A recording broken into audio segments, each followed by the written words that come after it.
Good morning, everyone, and thank you for being here today. I'm delighted to welcome you to this presentation. Today, we'll be exploring regulatory challenges in outsourcing and contract manufacturing, with a focus on how these issues impact our industry. Over the next few slides, we'll discuss key regulatory hurdles, best practices, and strategies to navigate this complex landscape. Let's get started. Let's take a closer look at contract manufacturing organizations, or CMOs, which are also known as CDMOs.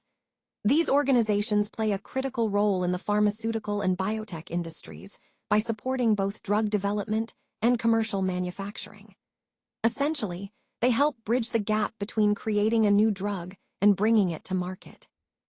There are key reasons why companies turn to CMOs.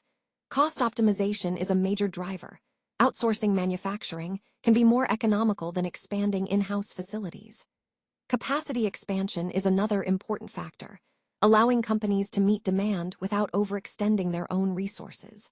And of course, CMOs often bring specialized technologies that might not be available internally, enabling more advanced or efficient production processes. It's also vital to understand the regulatory expectations placed on CMOs. Full compliance with current good manufacturing practices, or CGMP, and adhering to global standards is non-negotiable. This ensures safety, quality, and efficacy of the products. To illustrate this, imagine a biotech firm that needs to produce sterile injectables but lacks the necessary aseptic facilities. They might outsource this manufacturing to a CMO that specializes in sterile production, ensuring the product meets all regulatory and quality requirements without the biotech having to invest in new infrastructure themselves. Overall, CMOs are essential partners in the drug lifecycle, helping companies innovate efficiently while maintaining the highest standards of quality and compliance. Let's talk about a fundamental regulatory principle that's crucial for everyone involved in product development. You can outsource manufacturing, but remember, not responsibility. That means, even if you delegate production to a contract manufacturing organization, the ultimate accountability still lies with the product sponsor. This is a key point to keep in mind throughout the entire life cycle of the product. It applies from clinical trials all the way through to commercialization, and it's important to note that responsibility doesn't diminish even in early phase trials. For example, there was a case where the FDA issued a warning letter to a sponsor because of data integrity failures by a contract manufacturing organization. This highlights how serious regulators are about sponsors maintaining oversight and control. The main takeaway here is that outsourcing does not transfer accountability. It's your responsibility to ensure everything is compliant and integrity is maintained at every step. This principle underpins how we manage risks and uphold quality standards across the board. Let's talk about the complexity of quality agreements. These are mandatory under both FDA and EU GMP regulations, so they're not just best practices, they're essential. A good quality agreement must clearly define roles and responsibilities, ensuring everyone understands their part in the process. It also needs to cover change control procedures, so any modifications are managed properly. Deviations and CAPA processes should be outlined as well, to handle unexpected issues effectively. Now, if these agreements are poorly written or unclear, it can lead to serious inspection findings. For example, if responsibilities aren't well defined, it might cause delays in batch release or even compliance gaps. That's why clarity and thoroughness are so crucial. Moving on, another big challenge is CMO qualification and selection. Choosing the right partner isn't just about cost or location, it's about their scientific and technical capabilities. For example, inadequate facility capability, like in aseptic processing, can be a major risk. Cross-contamination is another critical concern, especially with sensitive products. From a regulatory perspective, pre-approval audits are a must. These audits assess technical capability and validate that the CMO can meet GMP standards. Additionally, reviewing their compliance history helps ensure that they've maintained quality over time. For instance, failing to properly assess containment measures can lead to cross-contamination of cytotoxic drugs, which is a serious safety issue. So, thorough qualification, clear agreements, and ongoing oversight are all key to ensuring quality and compliance throughout the manufacturing process. Let's talk about data integrity and documentation, which are absolutely critical in our industry. The ALCOA Plus principles are the foundation here. They stand for attributable, legible, contemporaneous, original, and accurate. These principles ensure that data is trustworthy and reliable throughout the product lifecycle. Now, when we outsource, there are specific risks that can compromise this integrity. For example, data manipulation can occur, or we might face inconsistent documentation systems across different teams or vendors. An instance of this is when deleted chromatographic data led to an FDA 483 observation, highlighting how critical proper documentation is. Moving on to technology transfer, this area involves scientific complexity. Reproducibility of processes, variability during scale-up, and transferring analytical methods can all pose challenges.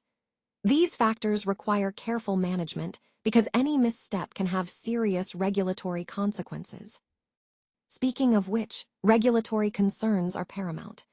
Failure to properly handle these aspects can result in batch failures or even rejection by regulatory agencies.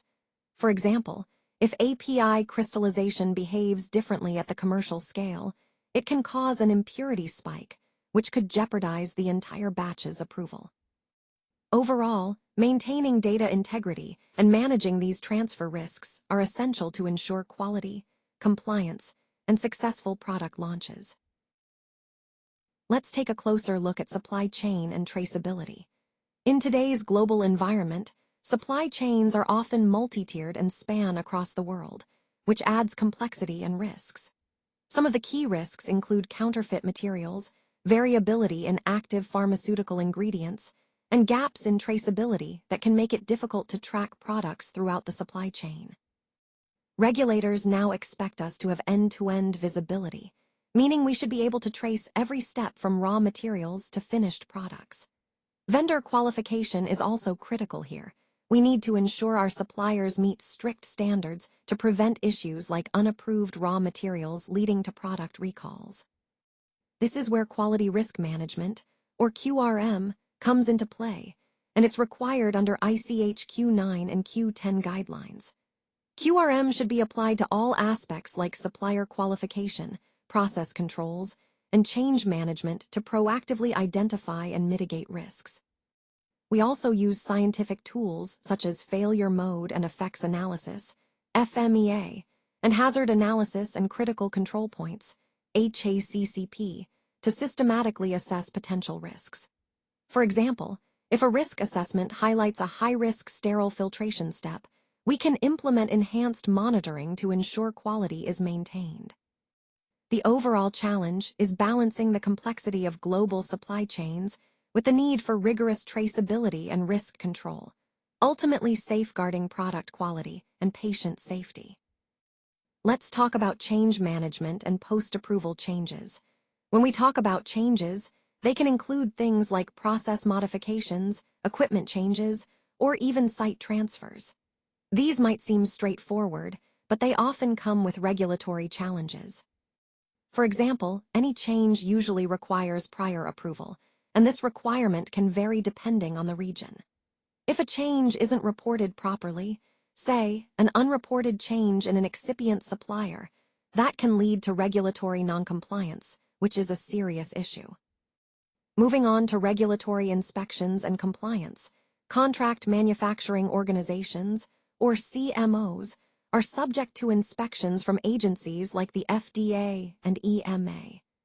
These inspections can impact the sponsor, especially depending on the outcomes of those inspections.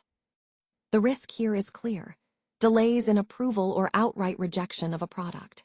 For instance, if a CMO's GMP practices aren't up to standard, an ANDA could be delayed, which affects the timeline and the product's market entry. The key challenge is ensuring all changes are properly approved and documented.